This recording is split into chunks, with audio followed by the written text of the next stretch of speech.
Hey friends, Mark Holmes here with my buddy Cowboy Joe Boo, and as always, thank you guys for watching, commenting, and subscribing to the Joe Boo Sports Report. Without you guys, this literally doesn't work. We are literally 61 days, 22 hours, 46 minutes, and 56 seconds away from the kickoff of the 2018 season. And by now, I'm sure a lot of you have heard that Marquez White was arrested for aggravated assault, a felony charge last month, and it's just breaking today. What's interesting, well, actually, there's nothing interesting about this, is this incident happened last October. Let me say again, this incident happened last October, and apparently it's an act of road rage. Marquez, let's actually go to the clip so I can make sure I have it verbatim. The charge is a result of White described as road rage incident last October involving him flashing a gun at the driver of another car after an altercation when they were attempting to exit a highway.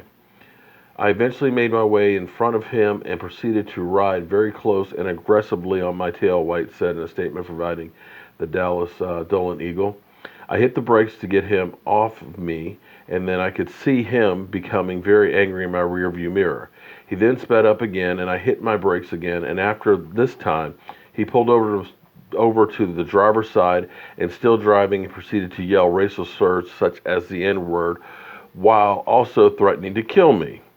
Simultaneously, while doing this, he began to reach towards the glove box, and that's when I flashed my weapon. He then hit the brakes, got behind me, and proceeded to follow me to my house. Upon robbing my house, I exited my car and went to my home and sat outside and contacted the authorities. White said no arrests were made at the time and added that he believes the accusation is a personal attack on his image as well as the star by someone he says changed the story multiple times since the incident. White was released on a $7,500 bond after he surrendered to authorities in June. So White, 6th-round draft pick last year, 4th D-back that we ended up drafting, and so on. I'll say, and I know people are going to say, okay, you're just going to defend the guy, but let's wait till the facts come out on this one. Again, this is another one of those cases of there's two stories, and what I always say to people is, there's my side of the argument, there's your side of the argument, and somewhere in the middle lies the truth. Nobody's ever going to put themselves and say, I did this, this, and this to provoke something. They're always going to give the part of the story that sheds the best light on them. So this is not what you want to have happen. You got to understand that as an NFL player, you can be in the right and still be in the wrong, because people are always going to be out to get you. People want to make a name off of your back. People want what you have. Ladies want to get what you, or get from you, if you know what I mean. So you always have to live yourself, your life, above board, and not put yourself in situations where you're risking your job, your career, and your life. In the end, sometimes it's better just to walk away and fight another day.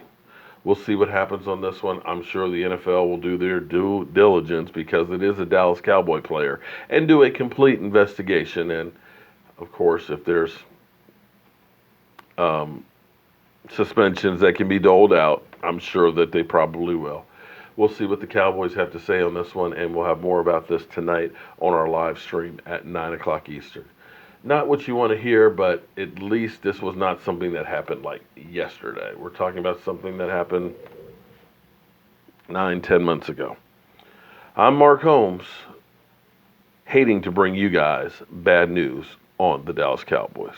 I'll see you guys